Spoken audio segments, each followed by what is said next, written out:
Mr. Williams, would you please give us your full name and DOC number, please? Shun Williams, 409354.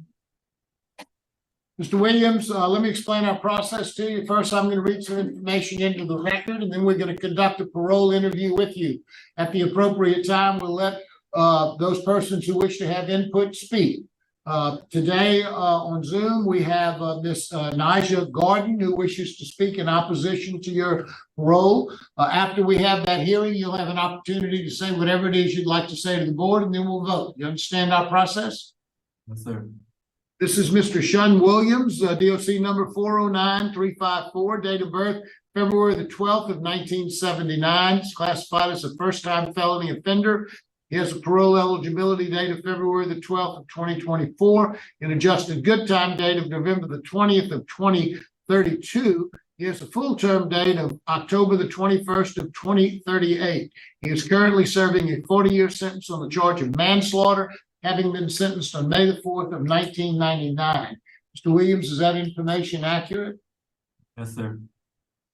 Your case has been assigned to Mr. Pete Freeman. He will begin our interview process. Would you please answer any questions he might have?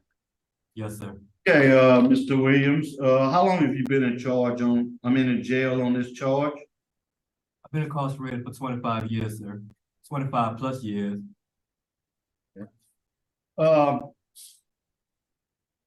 Tell me exactly what happened between you and Miss Tamika Swain. There's been a kind of a variety of statements as to what went down. Some say it was accidental, some say it wasn't. You tell me in your own words, and I got all the arrest reports. Tell me what happened. Okay, so on the night that the crime occurred, me and my girlfriend, because it was me, Tamika, Tamara, and a girl by the name of Kelly. And okay, so early we had to start the Friday because the crime happened about 1 or 2 in the morning. So the prior evening, me and my girlfriend, we were just all in the house chilling, drinking, partying, and as the night went on, as we, I guess you could say, as the intoxication took on or whatever, an argument occurred between the two ladies. The other lady had went home, but it occurred between the two ladies, and what it was behind was basically, okay, me and Tamika had been knowing each other for a long, long time because she had watched me grow up. She was like about 5 or 6 years older than me. I was 19 at the time, so she had to be like about 24 or 25. The other lady, I'm not quite sure how old she was at this time, but I believe we may have been around the same age, or she may have been a year or two older than me. However, so a little argument occurred between them, and the argument was behind the understanding that we had between about the relationship. Okay, me and Tamika was in a relationship at first, and so it was me and her relationship really, and then she had the girlfriends on the side, but we was all in a relationship together. But it was understood that I was never to be with one without being without the other.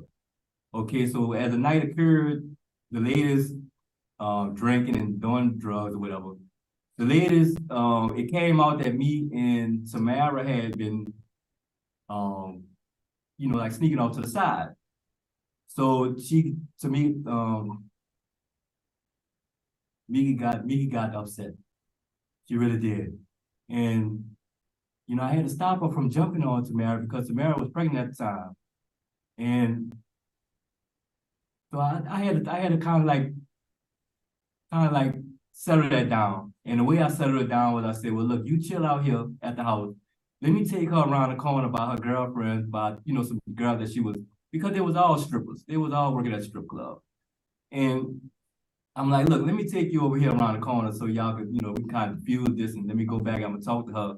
Well, when I got around the corner, she didn't want me to leave. And I'm like, okay, well, I'm going to chill for a little bit.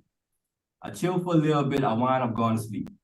So when I went to sleep, about 1, maybe 2 in the morning, Mika came around, Tamika came around the corner and came and got me. She was like, look, it's time to come home. I don't know what, you got to come home. So I'm like, all right, cool. Well, look, let me go run back and get the keys and we're gonna go because I had drove around the corner. We didn't walk. I just drove. And so we got in the car. And when we got in the car and made it around the block to, it's like a 2-block radius. When we made it around the block, it dawned on me that I had forgot my gun in the sofa where I was sleeping at. So I said, oh, hold up, we gotta go back. So she's like, what's up? I'm like, well, look, I forgot the gun, I gotta go back. And this is a gun that me and her both carried, you know what I'm saying? She had possession of it as much as I did. And I went back, I didn't get out the car because I knew she was gonna just strip clean out. I was gonna just start something totally, and it was too early in the morning for all that. And I'm kind of having a headache or whatever. So I'm like, look, I called Tamara to the car. I said, look, go give me the gun. It's in the sofa. I've got the gun. So she's like, all right, cool. So she go get the gun. I give it to her. She bring it to the car. I give it to me, and I'm like, all right, I'm gonna holler at you later. That's what I tell Tamara. So we go around the corner and get back in the house. So when we get back in the house, she's spazzed and she's really going off. She's, you shouldn't have been around there. What you were doing around there? I told you what it was from the get-go. Woo de woo de woo. Yeah. I'm like, all right, cool. Look, I'm not really trying to hear all that right now. I just want to go to sleep and let's talk about it, later on. As I was doing this, to cut her off, I goes to the radio because I'm trying to just shut up. Let me just turn the radio on, trying to cool down. I don't want to hear you arguing. I goes to the thing. Now, mind you, when we get out the car, because of the area that we live in a bad, it's a pretty bad area. And the reason I had the gun from the get-go is because by them working in the strip club, I was the one who used to go there and pick them up, drop them off, sometimes hold their money for them because, we were dealing with a real wild crowd and they needed protection. And so I'm like, okay, well, look, give me this, let me hold this, meet me in the house. And, so we get in the house and I got the gun. I didn't put the gun in the back of my waist pants, cause at the time, that's where I'm carrying that. Goes to the radio to turn the radio on to try to shut up. And I'm like, let me put this on the table. But because I'm so high and I'm so out of it, I forget that the gun is not on safety. And it dawned on me to check it. Irresponsibility. Well, when I pulls it, the gun goes off. She gets shot in the chest. So after I shoot her in the chest, and she hollers, I'm like, Miki. And she, she's not responding. So I'm like,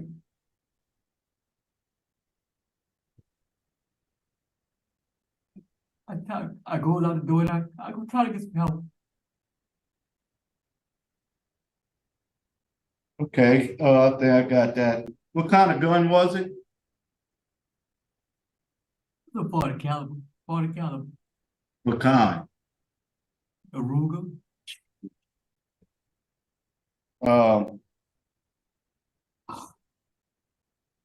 PD is against it.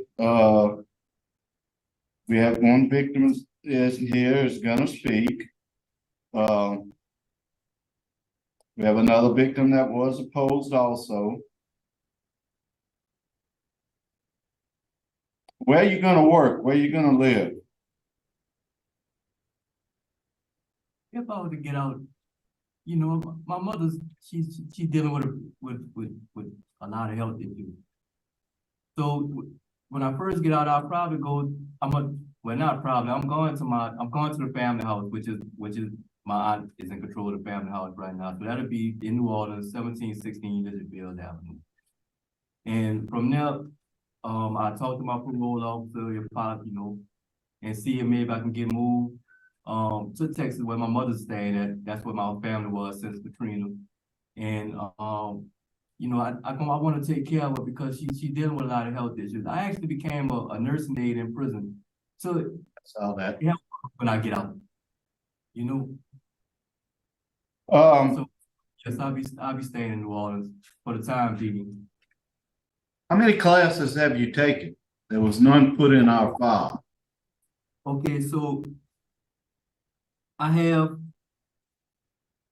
with me, I got my GED while I was in prison. I got living in balance. I got anger management.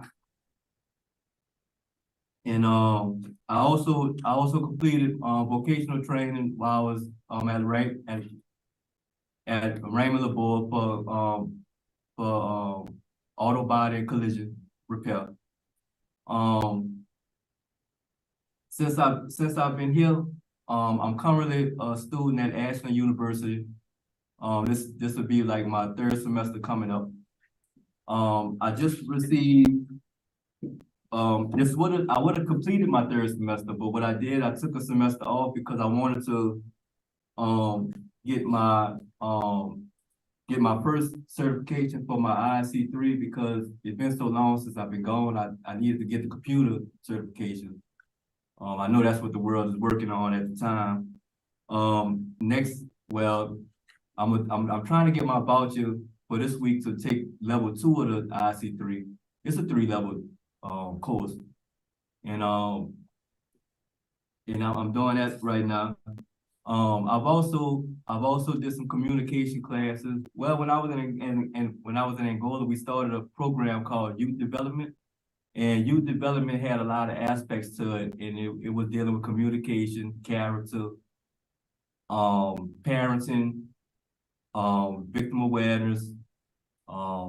We did a lot of, we try to do a lot of good things. I also plan on trying to take that out and maybe implement that into some kind of program out there in the world.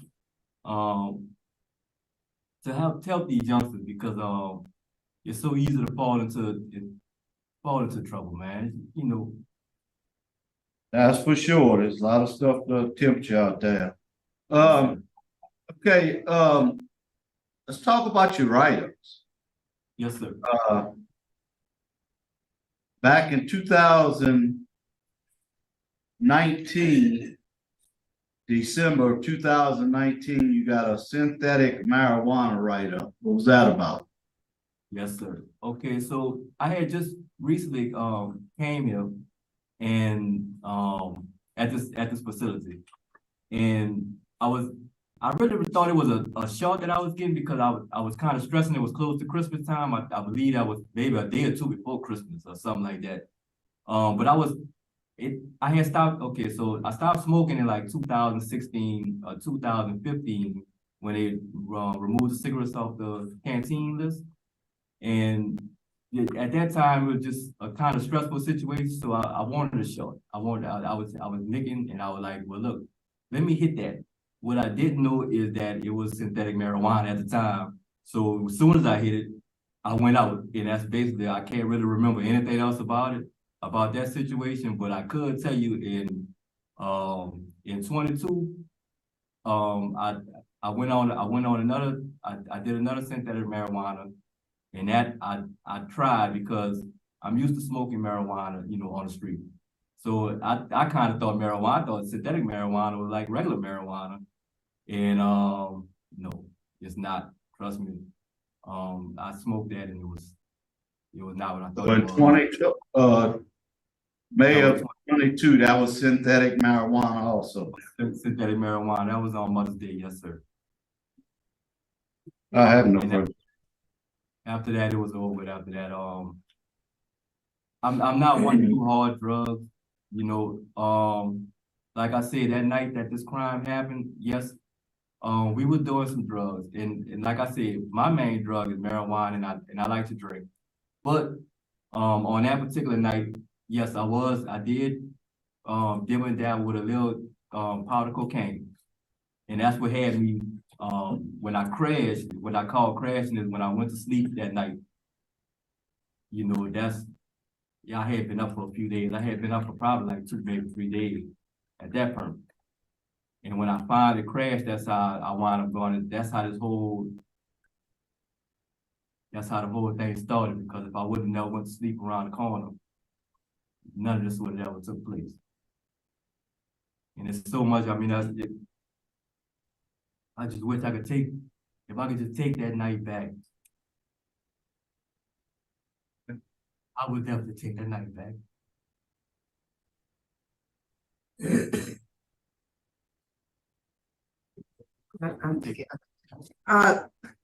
I saw in the records on when the probation parole did a pre-sentence investigation on you, I didn't write down what year. You said you were selling and using cocaine at that time. Yes, ma'am. Yes, ma'am. Now I was selling cocaine at that time. That's how we were surviving. Like I said, I had. In addition to them stripping, then you selling cocaine. Yes, but I was only dibbling and dab. Like I said, when I say I was using, well, at that particular time, like I said, I was using for like about 2 or 3 days. But no, that's not my drug of choice. I can't handle hard drugs. I can't handle hard drugs at all. That's a fact. And there was some indication that your father was involved in this. Do you know about that? In this charge? That was the help that when I told you that I had went to go get help, that was the help we got. And the reason he got involved is because they couldn't find a gun. Okay, so all right, what happened was when I went over to go get help, I had the gun in my hand because I was in shock. Okay. Somewhere during the process of me going from perm A to perm B to go get help, I dropped that gun.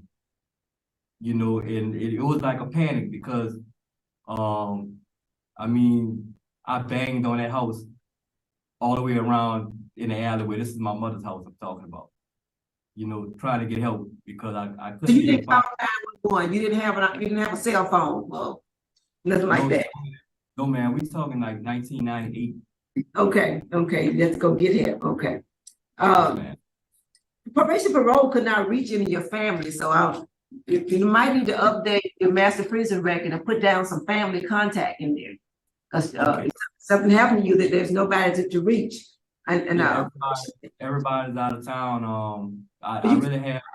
Yeah, you still need to put a phone number and name of somebody, you know, in case something happens to you, they need to be able to reach somebody in your family. Yes. Even just a contact, there's somebody who can reach your family to work out. Yes, I was trying. Probation parole did reach out to the victim's family, and I was trying to find my notes on that, but I just want you to be, huh? She was opposed. The victim's sister is opposed to your early release. And I just think it's important that you know that they reached out. I think they contacted the father and 2 of her sisters, and only one of them actually responded, and she was opposed. Okay, that's all I have. Thank you, sir. Thank you. Now let's hear from Ms. Nigel Gordon. Gordon on the line. Hello. Hi, Ms. Gordon. How are you? Would you introduce yourself and please tell us what you'd like us to know? Hi, I'm Mrs. Gordon. I'm actually the sister of Tamika, the younger sister.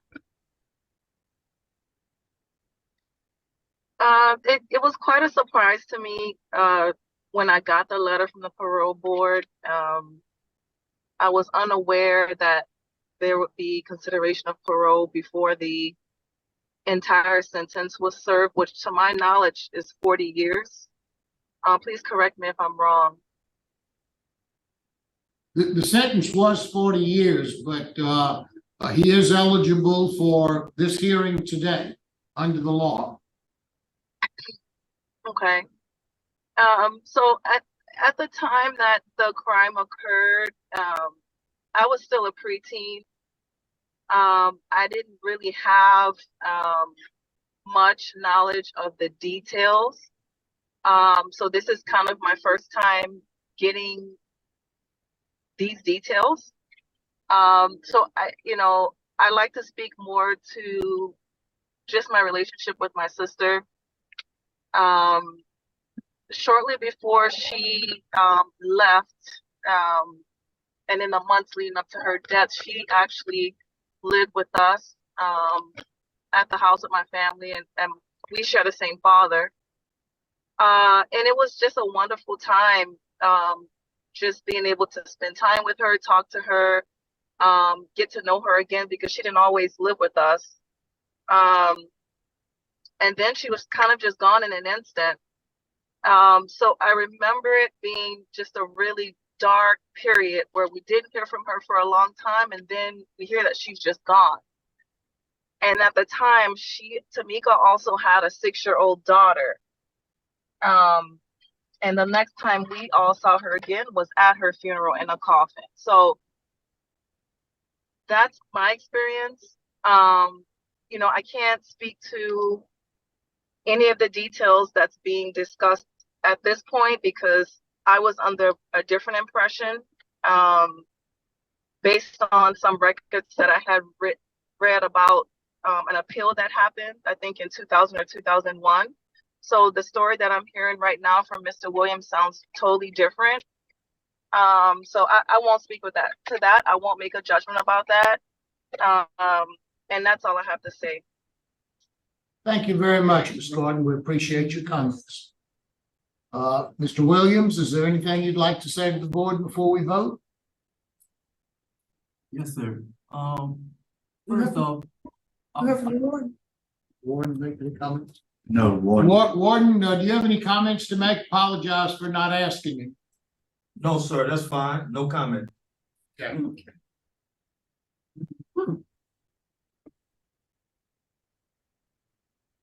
Mr. Williams, anything you'd like to say? yes, sir. First off, I would just like to thank y'all for allowing me this opportunity to sit before y'all and possibly, you know, into society again. Also, I would like to address Miss Nadia Gordon, and because I didn't even know she had a younger sister. Williams. I'm sorry. Direct all of your comments to the Just address the board. Yeah. You can say whatever you like, but say it to us. Okay, board, I just want